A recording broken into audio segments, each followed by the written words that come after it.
Hello everyone, कैसे हो आप लोग। आई होप आप लोग बहुत अच्छे होंगे। First of all congratulation to those जिनका सिलेक्शन हो चुका है और जिन्हें यूनियन बैंक ऑफ इंडिया मिला है, तो welcome to all of you in union परिवार गाइस। और जिनका सिलेक्शन नहीं हुआ है उन्हें होपलेस होने की बिल्कुल भी ज़रूरत नहीं है। शायद इससे बेस्ट जॉब उनका इंतज़ार कर रही है। तो have patience and do hard labour in A smart way. तो मेरे कुछ सब्सक्राइबर ने मुझसे रिक्वेस्ट किया था कि मैम बताओ कि मार्केटिंग ऑफिसर की जॉब प्रोफाइल कैसी है, हमें वैसे क्या करना पड़ता है। तो I am going to share my experience. बहुत दिन तो मुझे नहीं हुआ है, 10 मंथ्स हुए हैं अभी। तो इन 10 मंथ्स में मैंने क्या एक्सपीरियंस किया, मैंने क्या देखा है, वो मैं आपको बताऊंगी। सबसे पहले गाइज मैं तो ये आप लोग से कहना चाहूँगी कि आप किसी के एक्सपीरियंस के बेसिस पे कोई बड़े डिसीजन मत लेना, क्योंकि सबकी एक्सपीरियंस अलग अलग होती है। किसी की बैड एक्सपीरियंस है, किसी की गुड एक्सपीरियंस है। तो बेसिकली मैंने इन 10 मंथ्स में क्या एक्सपीरियंस किया है, मैंने क्या देखा है, मैं उसको शेयर करूँगी। और मैं ये बताऊँगी कि बेसिकली मार्केटिंग ऑफिसर का जॉब प्रोफाइल होता क्या है ना। तो सबसे पहले जब भी हम बैंक ज्वाइन करते हैं तो दो तरह के ऑफिसर्स होते हैं, एक जनरल ऑफिसर और एक स्पेशलिस्ट ऑफिसर। ये आप लोग को तो पता ही है। स्पेशलिस्ट कैडर में हम लोग आ जाते हैं, एग्रीकल्चरिस्ट आ जाएंगे, आईटी ऑफिसर ये लोग आ जाएंगे, और जनरल में जो आपके नॉर्मल ऑफिसर होते हैं, पीओ वगैरह। ठीक है। तो अब एमओ वहाँ क्या करता है, मार्केटिंग ऑफिसर की बेसिकली होती क्या है, क्या करता है। तो मार्केटिंग ऑफिसर की जो पोस्टिंग होती है वो आरओ में होती है। RO that means regional office. हमारी पोस्टिंग रीजनल ऑफिस में होती है। और किसी, जैसे मान लीजिए कि आपको कोई एफजीएमओ मिलेगा, उस एफजीएमओ के अंदर बहुत सारे आरओ होंगे, बहुत सारे रीजनल ऑफिस होंगे। तो आपको कोई जो जो भी एफजीएमओ आपको मिलेगा उसमें से कोई एक आरओ आपको अलॉट कर दिया जाएगा। और जब आपकी जो मार्केटिंग ऑफिसर होता है, एक्चुअली उसकी पोस्टिंग आरओ में ही होती है। ठीक है। अब आरओ से आपको कुछ ब्रांचेज अलॉट क्रिएट कर दिए जाएंगे। अब वो ब्रांचेज जो है, आपको कितने ब्रांचेज अलॉट किए जा रहे हैं, ये सब डिपेंड्स करते हैं कि वो रीज़न कैसा है, कितना बड़ा है, छोटा है। जैसे कि मुझे 3 ब्रांचेज अलॉट किए गए हैं। आप अगर मुंबई वाले, हैदराबाद, बेंगलोर वालों, इन लोगों से पूछोगे तो उन लोगों को ज़्यादा ब्रांचेज अलॉट की जाती है। किसी किसी को 10, 15, 20 इस तरह के ब्रांचेज अलॉट किए जाते हैं। तो सबका अपना अलग अलग है, राइट। अब ब्रांचेज अलॉट की जाएंगे, उसके बाद आप ब्रांच जाओगे। तो देखो, जैसे ही आप मार्केटिंग ऑफिसर ज्वाइन करोगे तो ट्रेनिंग के पहले, यानी बिफोर ट्रेनिंग, आपको बताया जाएगा कि आपका जॉब प्रोफाइल क्या है। मतलब job profile in the sense कि आप एमओ में लाइबिलिटी साइड हो कि एसेट साइड हो। अब एसेट और लाइबिलिटी साइड क्या है ये मैं आपको बता दूं। लाइबिलिटी साइड जो होता है, आरओ में आपका एक हेड बैठा रहेगा, लाइबिलिटी साइड वालों का और एसेट वालों का। लाइबिलिटी साइड वालों को हम लोग पहले सीएजी हेड कहते थे, जो अब नाम चेंज करके कासा ऑफिसर समथिंग लाइक ऐसा किया गया है। तो लाइबिलिटी एमओ का काम क्या होता है। देखिए, लाइबिलिटी एमओ का काम बेसिकली कासा से रिलेटेड होता है। CASA that means current account और सेविंग अकाउंट। मतलब आप बोल सकते हैं कि अकाउंट ओपनिंग से रिलेटेड जितना काम होता है वो लाइबिलिटी एमओ का होता है। कि आप करेंट अकाउंट खुलवाओ, आप यू नो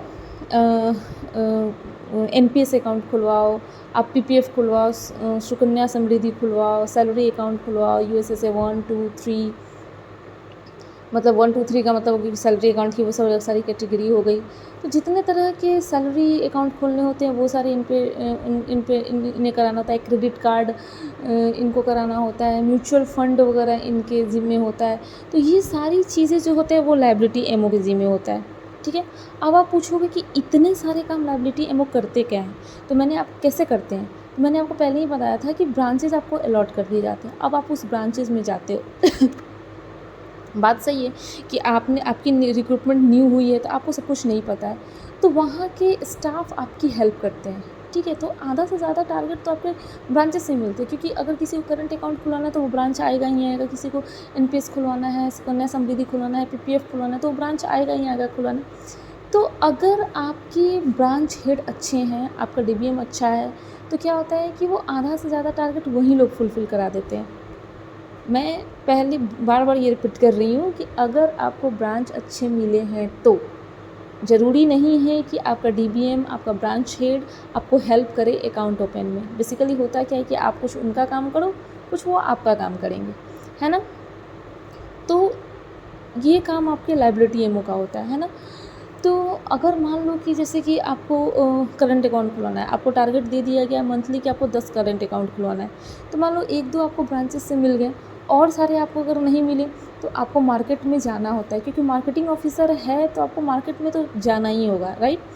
तो आपको मार्केट में जाना होता है, आपको देखना होता है वहाँ के, जैसे कि आपको लोग हेल्प कर देते हैं ब्रांच के स्टाफ कि यहाँ चले जाइए, यहाँ आपको अकाउंट मिल जाएगा, यहाँ जाके देख लीजिए, यहाँ आपको खुद भी आइडिया आ जाता है। स्टार्टिंग में प्रॉब्लम हर किसी को होती है, बट धीरे धीरे सब सॉर्ट आउट होने लगता है ना। तो ये सारे काम जो होते हैं वो लायबिलिटी एमओ का होता है। और हाँ, टारगेट हर मंथली मिलते हैं, और टारगेट पूरा नहीं करने का मतलब ये नहीं है कि आपको जॉब से निकाल दिया जाएगा, बट या आपको अपने बॉस की बातें सुननी पड़ेगी, जो बहुत बुरी लगती है, बहुत ज़्यादा बुरी लगती है ना। तो ये सारा काम जो होता है वो लायबिलिटी एमओ का होता है। और एसेट्स एमओ का क्या होता है, तो मेरा कैडर एसेट्स का ही है, मैं एसेट्स एमओ में, इनका लोन से रिलेटेड काम होता है। जैसे हमें मंथली टारगेट दे दिया जाता है कि आपको 50 लाख आपका मंथली टारगेट है। अब 50 लाख आप पीएल से करो, यानी पर्सनल लोन से करो, माइल्स से करो, होम लोन से करो, जैसे करो, आपको 50 लाख नहीं होता है गाइज, 1 करोड़ 1.5 करोड़ के आसपास हमारी टारगेट होती है। तो ये आपको फुलफ़िल करना पड़ता है। तो ब्रांच में अगर आपका क्रेडिट ऑफिसर से साठगांठ अच्छा है, क्रेडिट ऑफिसर अगर आपका अच्छा है, तो ऑब्वियसली थोड़े बहुत लोन आपको वहाँ से आपकी टारगेट पूरी हो जाती है। बेसिकली हमारा टारगेट कैसे पूरा होता है कि अगर 3rd स्केल की ब्रांच है, तो ब्रांच की डेलीगेशन मात्र 7 लाख की होती है। तो 7 लाख के ऊपर जो फाइलें होती हैं वो हम आरओ भेज दिया करते हैं, तो वो हमारे टारगेट में काउंट हो जाता है। तो ऐसे करके मतलब हम अपना टारगेट पूरा करते हैं, राइट। ये होता है ना कि म्यूचुअल शेयरिंग, म्यूचुअल अंडरस्टैंडिंग होनी चाहिए।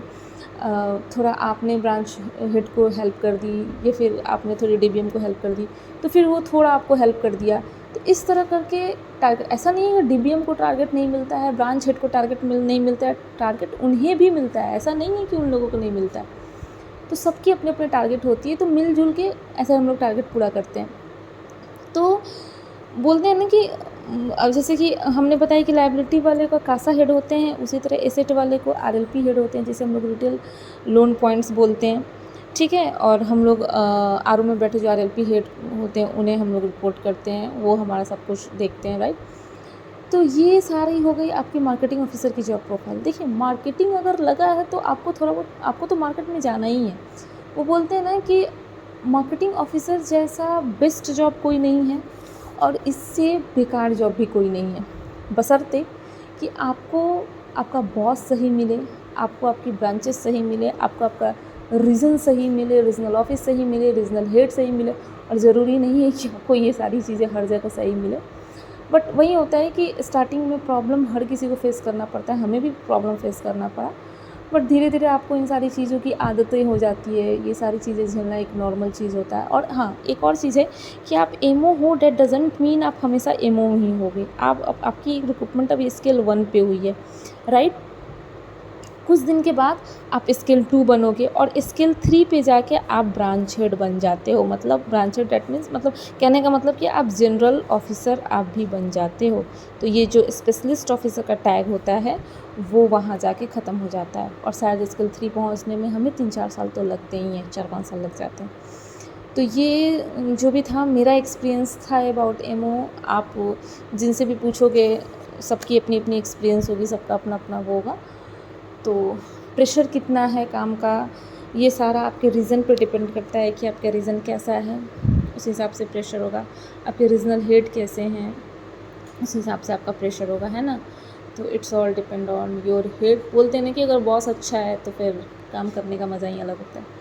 तो it's all about MOs profile. I hope कि आपको बहुत अच्छी तरीके से मैंने समझाने की कोशिश की है, और ये वीडियो थोड़ा लंबा भी हो गया, क्योंकि मेरी वीडियो अधिकतर 6 से 7 मिनट के बीच में होती है। बट गाइज, आई थिंक कि आप लोगों को अच्छे से समझ आया होगा। बट अभी भी अगर आप लोगों को कोई डाउट रह गई होगी तो प्लीज़ आप उसे क्लियर कर लीजिएगा। और एक बार फिर मैं कहना चाहूँगी कि everyone is sharing their own experience. तो आप किसी के एक्सपीरियंस के बेसिस पे कोई डिसीज़न नहीं ले सकते हैं कि ये जॉब बेकार है या फिर ये जॉब बहुत अच्छा है। It's all depends on you कि आपको क्या करना है ना। तो ये मेरी एक्सपीरियंस थी, मैंने इन 10 मंथ्स में जो एक्सपीरियंस किया वो मैंने आपको बता दिया। आई होप ये आपके लिए हेल्पफुल रहेगा। और फिर भी अगर आपको लगता है कि क्लियरिफाई नहीं हो पाया, मैंने ठीक से नहीं बताया है, तो मुझे कमेंट सेक्शन में ज़रूर कमेंट करके बताना कि आपको क्या समझ में नहीं आया, तो मैं नेक्स्ट वीडियो बनाने की ज़रूर कोशिश करूँगी। So thank you guys. और मैं ये कहना चाहूँगी कि ये जो 2 महीने आपको मिले गाइज़, इसको खुल के जियो, खुल के इसको एंजॉय करो, क्योंकि ये पल फिर कभी नहीं आने वाला है। जॉब में आने के बाद बहुत प्रेशर्स होते हैं, बहुत सारा काम होता है, टाइम भी नहीं मिलता है। एग्जैक्ट मेरी एक सब्सक्राइबर ने मुझे कितने दिन से बोला है, बट मैं टाइम ही नहीं निकाल पा रही थी। अभी भी 12:30 1 के करीब हो रहा है रात में, एंड आई डिसाइडेड कि I have to do this, तो मैंने बना दिया। तो गाइज़ मुझे ज़रूर बताना कमेंट सेक्शन में कि आपको क्या समझ में नहीं आया, और नेक्स्ट वीडियो मैं ट्रेनिंग पे बनाऊंगी कि ट्रेनिंग क्या, कैसे कैसे ट्रेनिंग होता है, क्या क्या होता है उसमें, वो मैं बनाऊंगी। तो स्टे ट्यून्ड, बाय बाय।